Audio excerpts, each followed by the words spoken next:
Hi, I'm Mary Lyons, the Wealth Woman. And I'm Eric Alexander with Acorn Grove. Welcome to the Wealth and Income Podcast. Nailed it. We're getting so good at that. I know the name change, it's finally sinking in. And then we'll change it again, and then we'll have to figure it out again. So whatever. Today, we wanted to talk about this idea of what I used to call the good, fast, cheap triangle. My background for a long, long time, what I went to school for was manufacturing, was production planning, was how do we make factories work? How do we produce more stuff? And there was a joke that we always used in production planning or in manufacturing was what we call the good, fast, cheap triangle. And before we get into it, the whole reason for the story today is I think most financial advice today is based around that triangle. And so I want to walk through it and then we can kind of dive into what I think is a better conversation. So in the good, fast, cheap triangle, there are two things that you get to pick. The client, the customer gets to pick two of the three, and the manufacturer gets to pick the third. So I'll give you sort of a dumb example. So good, fast, cheap. I want high quality. I want it really, really inexpensive, and I wanted it yesterday. So we all want those things. I want an amazing iPhone with all the bells and whistles. I want it to cost $5, and I want it already in my hand. So the normal trade-off is the client gets to pick two of those. So if I want really high quality and really inexpensive, it's going to take me a while. I'm going to have to wait for it. If I want it right now and I want really high quality, I'm going to pay through the nose. So there's this normal sort of systematic trade-off that we're all sort of used to unconsciously. Mission to? Yeah. But in our, Mary and I, we have this conversation all the time that we are a have our cake and eat it too kind of focus. And I hate that triangle. I don't like trade-offs. I want all the things, always. Right. Yeah. So I would describe myself maybe as a maximalist instead of a minimalist. I want all the things all the time. And I think there's some interesting things with this in particular, because if we go into any type of situation with an expectation, that expectation will frequently become a self-fulfilling prophecy. So if we go into a planning perspective with the idea that I can retire early with a lot of money, then I'm going to give up lifestyle right now. Or if I want a lot of money and I want lifestyle right now, then that means I have to work for a much longer period of time. So we get conditioned into this sort of linear thinking of I can have two of the things I want, but I have to give up the third. And what I hope today will help us kind of pass along is that there is a better way to do these things. And Eric, you'll be so proud of me because I am finally reading the Essentialism book. And I think Greg McEwen, reading this book is perfect for this conversation because it's about prioritization. Yep.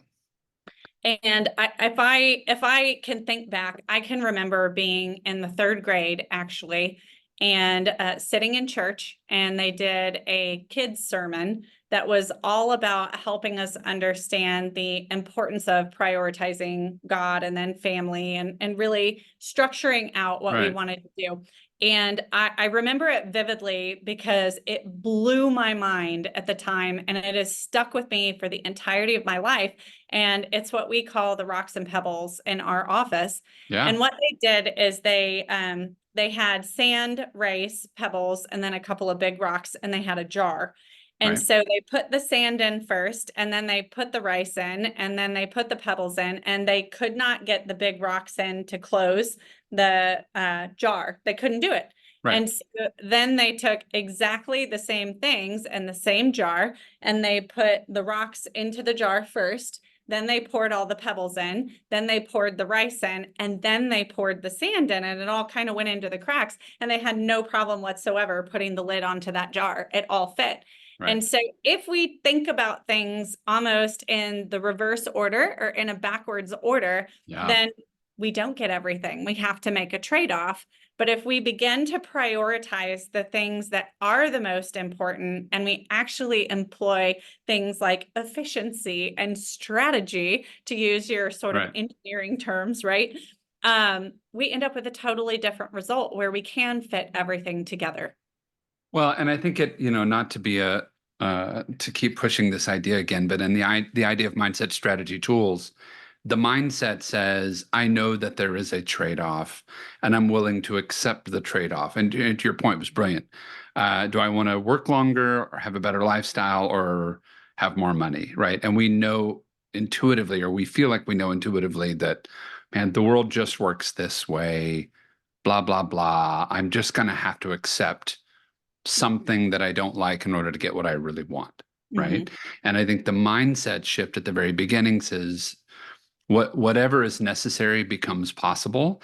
And if you think through that first versus, well, I know I'm going to have to take it in the shorts somewhere. I just don't know what it's going to look like. Then I think you have a better starting point for that conversation.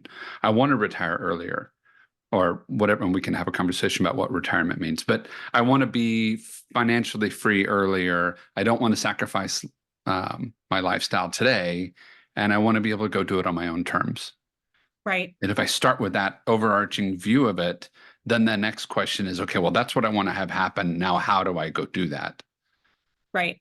And I think this conversation is really timely too. I had some conversations last week with a prospective client who kind of jumped into our educational process from a very skeptical place. Yeah. He took a meeting because a friend of his asked him to, and he flat out said on the front end, I don't have positive associations with permanent life insurance. Right. And I'm super skeptical that you're going to teach me something that is different from what we've been talking about. Oh, and also, I don't like the stock market. And so I'm like, well, this is going to be a fascinating conversation. And Doubles and mattress pads to put money. right. So he does like real estate. So that was an Okay. easy conversation because we're pretty real estate friendly. But it was really interesting because, I think that he came into the process thinking my spouse spends too much money. I don't really know how I'm going to retire.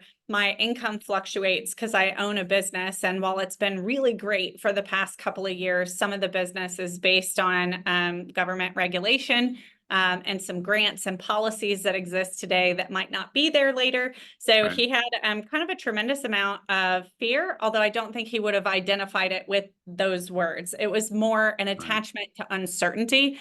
And because of that, wanting a heavy, heavy focus on having access to cash, right?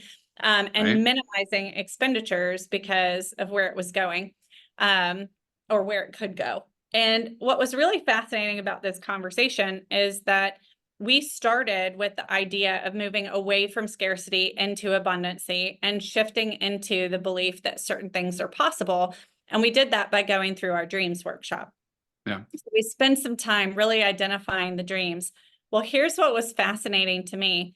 Between the time that we had the conversation about dreams and when we got back together to go through kind of the problems with conventional financial advice and where that leads you, he recognized one of his dreams. So he had been looking at houses in Pagosa Springs for years. And we had had a conversation during the dreams workshop that when you begin to create a plan for your money and you know what your priorities are, the universe or God, depending on how you look at the world, right, begins to make those things possible for you. And when you don't believe they're possible, those things just don't happen because whether you believe you can or you can't, you're right. Right. So Yeah. he wrote down in our workshop that there was a specific house that they had stayed at in Pagosa Springs that if it ever came on the market, he would buy. And between the time he wrote that on his dreams list and our next meeting, I'm Nice. not kidding you, it came on the market. So when we got back together, he was under contract for this particular house. So I'm like, this is amazing because there are so many times as we're talking to people that this kind of stuff happens, like enough that it's like, I don't know. It just kind of blows my mind that it does. But as we went through the conversation, we actually were able to map out on the good, fast, cheap triangle, the way he was currently headed, where would he be? And then based on what he was actually, and I didn't even have real numbers in terms of how much he was saving each year. I had Right. current assets, but no real numbers. So I built a plan that had him saving only 25% of what he was really saving. And he could Oh, replace 100% of his income at age 65. And the thing that happened, which is so cool, is that then he went to, could I be financially free in 3 years on Yep. my 50th birthday? And the answer is a total yes. I mean, it was so cool to be able to do that. But again, it goes to, if you believe that something is not possible, then it's not possible. But Well, the you stopped moment looking you, for it, right? right. And so I just think that these are the kinds of situations that completely change what's important. Because here is a gentleman who has just been trying to survive, right? Trying to just put one foot in front of the other. He's got his head down. He's not looking at the horizon. He's just taking the step, taking the step, taking the step. Yeah. And then overnight, his perspective has changed and he's not making crazy decisions, right? He has plenty Right. of money to afford the things that he is actually acquiring. But what the Dreams Workshop did, to the essentialism point, is it allowed him to make the decision about what was essential. Yep. And narrowed that focus. Yeah. Right. What do I actually need for real fulfillment? And so now, Yeah. like the structure of the acquisition, all of that we're working on. But how cool is that? I mean, that's a totally different life already than Right. what he would have had. And when he saw what was possible, his response was, I had no idea I could even do these things. Right. So now we're almost leaning the other direction where there's so much excitement. And I told him, you're too excited. Slow You're going down. to freak Yeah. yourself out. You need Yeah. to calm down. Because it's just math and money, but it's building inefficiencies that didn't exist before. Well, and I think it's that, what is it, the reticular activator system, right? That once you Yes. start seeing it, then it starts coming back around, which I Mhm. think is a really interesting part of it. But then I think the other component of it is once you start understanding that it's not one thing that solves the problem, it's a Mhm. combination of a bunch of different things coordinated together, and that the power is in the 1 + 1 = 3, then I think it sort of opens up your universe in such a different way. And I think it's interesting to watch because we've seen it before. We've seen it over and over and over again, but they've never seen it. Right. And then that it's almost like hierarchy of needs kind of component. Like, okay, I've got food in my belly, I've got a roof over my head. Oh, look, there's like stars and grass and plants and like there's all this other thing going on. And it reminds me, my both of my boys, they're 7 and 11 now, almost 8 and 11. They play soccer, and it's amazing watching sort of little kids play soccer and then older kids start to play soccer and that transition. And if you watch them, the little kids that are playing soccer are so they all they do is look at their feet because they're trying to figure out how to move the ball, how to make it go forward. And all they can think about is I got to put this left foot here with the inside of my foot, no, the outside of my, like it's all they can see. Mhm. And the moment they interact with somebody that is paying attention, they'll lose the ball every single Right. time. They get it stolen 100% of the time. And Right. then the moment they go, oh, wait a minute, my feet are really not the most important thing right now. If I looked up, if I just r raised my head about 10 degrees and I saw other people out on the field, the universe of what I can do and where I can go becomes amazing. And then they figure out they can pass the ball, they can move it here. They've got options that they never saw before because they're so focused on their feet. And all of a It's a change sudden, of perspective. it's a change in perspective. And once they do that, and once they can see that, they're effective. Like they can do all sorts of things. It doesn't mean they don't win every time, but they will beat everybody out there that is just But still looking at their feet. still looking at their feet, right? And I think we get so lost in that because they're like, I've got to head down. I've got your guy, right? I've got to head down. I've got to take care of the stuff. I got to work harder. It's like maybe, but that's a very low resolution way to go win. Mhm. If you look up and then add your hard work to a little perspective, man, you can do a lot. Well, you can make different decisions, right?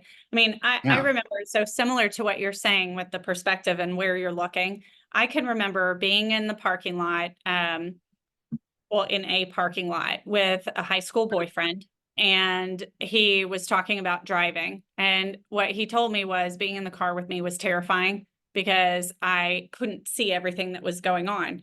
And I was like, explain to me what you mean, because I feel like I'm a good driver. I'm safe. I'm definitely a safer driver than a 16-year-old boy. or a 17-year-old boy. And he said, look, it's where you're focusing. And he took his wallet out of his pocket and he threw it into the parking lot about 10 feet away from me. And he said, look at the wallet.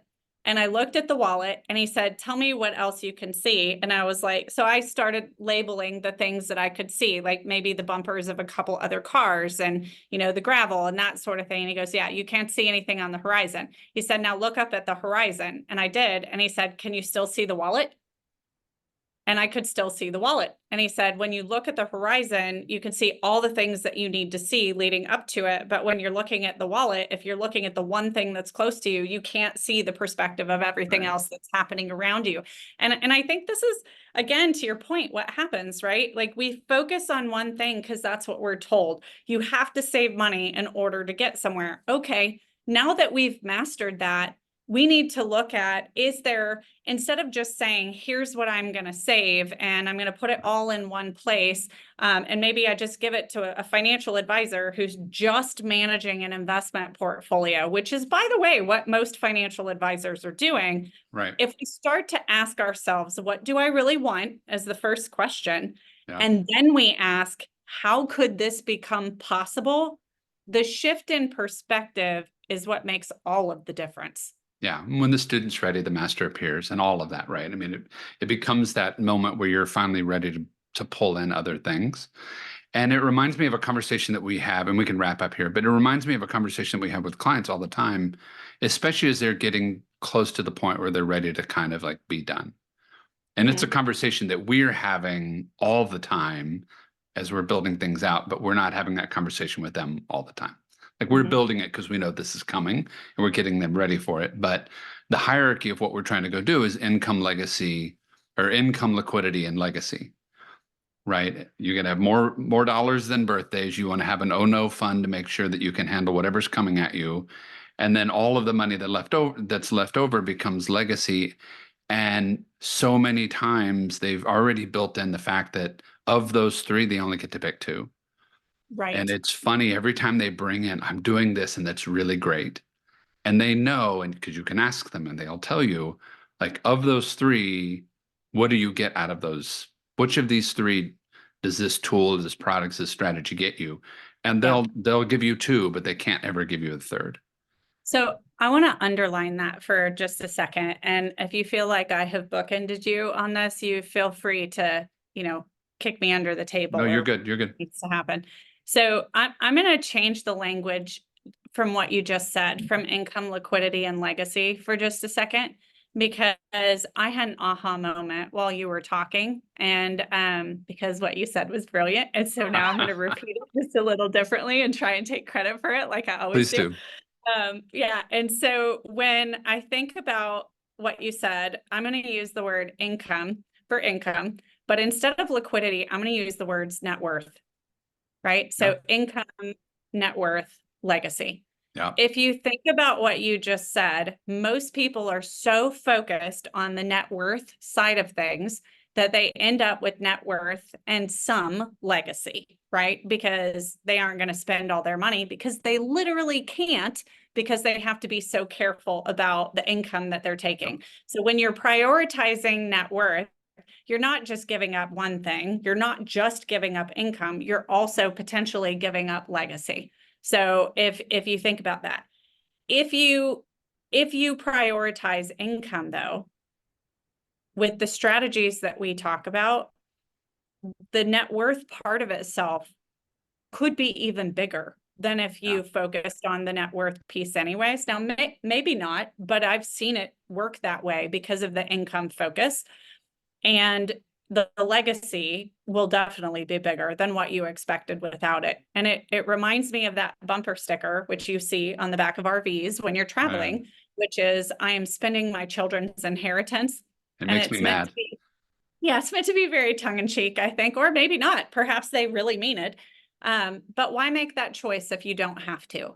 If you can put strategies in place that give you more income, and because of that, you have higher net worth and more legacy that you get to pass on, you owe it to yourself and your family to explore the possibilities of how you could make that happen rather than giving it up because you don't feel like investing a little time into education. Yeah, and it reminds me of a client that we've been working with for a while now, and have his life is changing in a number of different sort of really unexpected ways. Um, and so it's been interesting watching him walk through this process because he's collapsing, right? Not emotionally, but like he's collapsing down to his feet. He's looking at his feet. What do I need to do right now? And we'll keep Yeah. trying to bring him up a little bit, right? And the conversation we had last week is, hey, look, you're headed towards income at retirement of about 120, give or take, was the kind of the number. But if we and not much legacy, not much else is going on. I mean, we're going to have to use every single dollar we can to get you that income. And Right. he's used to living on about 200. So this is a major deal. It's a big change in Yeah. lifestyle. Because and the other problem is because of some things that are changing in his life, he doesn't have the ability to save like he was. Like a Right. lot of the stuff he's used to doing is shifting dramatically. And we had the conversation last week, and I said, look, if you do this, I can get you to 220 in income. I've got this really nice pool of cash over here that if the world shifts and you need to pivot, you can do that. And we kind of mapped out the legacy bit of it. I'm like, at the low end, it's 2 million you get to pass on to your kids. Mhm. And he said, it's really interesting because, I grew up in Dallas. My parents were thoroughly middle class, didn't have much. If I get anything from them, it might be like 25 grand Mhm. when they pass away, right? There's not much coming as far as legacy. He's like, if I can live the life that I'm living now and better, and I can save 50 to 60% less than what I'm saving now, and I get to pass on 2 million, man, that's like it's the piece that comes with what we get to do is having that helping. Don't look at your feet, dude. Look up about 10 degrees. Right. There's so many more options that you have that you can't see.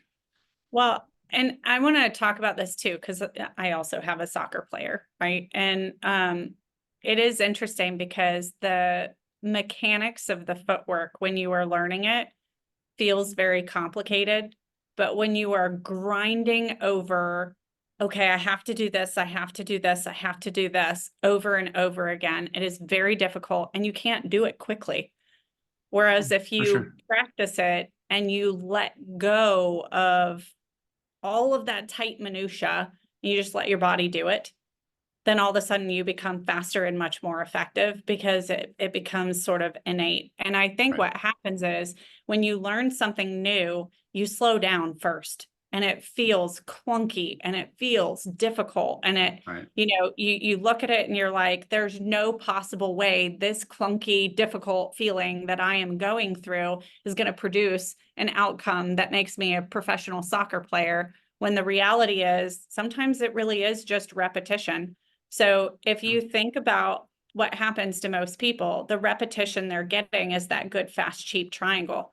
Only it's not good, fast, cheap. It's income, net worth, legacy. And they're picking one of those as a priority, not even two, just one of those. And so they're giving up the other two in their focus. And that gets like repeated over and over and over again. So they think that's the only choice. But that shift in perspective and the prioritization of income that then flows to net worth, then to legacy, we have a clear hierarchy of how you're going to make choices. And the results are powerful, to quote you, they are not magical, right? Right. I would love to say I'm magical. I'm not. But I do think that these particular strategies are incredibly powerful because it moves you out of the mindset of deprivation and scarcity into how could this be possible if we see the world from a different perspective and we Yep. focus on different things. And that is the beauty of what we do. Yeah, it's pretty exciting. Where can they find you, Mary? If you are on social media, whether it is LinkedIn or Instagram or Facebook, you can find me at The Wealth Woman. What about you, Eric? Yeah, and everywhere you use social media, I am at Economics with Eric. Nailed it. Nailed it. See you All guys. right, we'll see you next time. Thanks for joining us.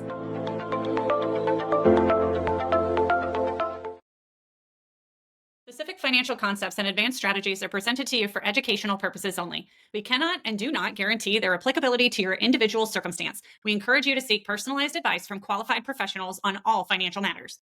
Provided content is for overview and is not intended and should not be relied upon as individualized tax, legal, fiduciary, or investment advice. Neither Wealth Woman, Acorn Grove, or the Wealth and Income Podcast, nor their representatives provide tax or legal advice. For answers to specific questions and before making any decision, please consult a qualified attorney or tax advisors. All numeric examples and any individual shown are hypothetical and were used for explanatory purposes only. Actual results may vary. Investing involves risk, which includes potential loss of principal. Past performance is not a guarantee of future results. Guarantees are subject to the claims paying ability of the issuing insurance company. Life insurance should be purchased by individuals that have a need to provide a death benefit to protect others with insurable interests in their lives against financial loss. Life insurance is not a retirement plan, investment, or savings account. Not affiliated with or endorsed by the Social Security Administration, the Centers for Medicare and Medicaid Services, or any governmental agency. Insurance and investment products, not a deposit, not FDIC or NCUA insured, not insured by any federal government agency, not guaranteed by any bank or credit union, may lose value. Please visit the Wealth Woman website disclosure page for other important disclosures.